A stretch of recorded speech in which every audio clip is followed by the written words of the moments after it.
Fil-jiem li ġejjin mistennija co-option oħra fil-Parlament kif l-eks Ministru Manuel Mallia mistennija ħatar Kummissarju Oli għal Malta fir-Renju Unit.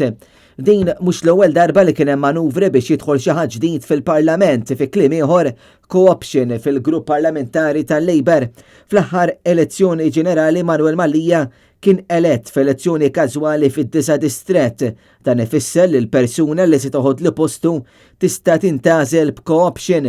Din se tkun ir-raba co-option fil-grupp parlamentari tal-Gvern wara li fl-aħħar ġimgħat kien hemm il-co-options tal-Ministri Mirjam Dalli u Clyde Caruana u kif ukoll tad-deputat Oliver Scicluna.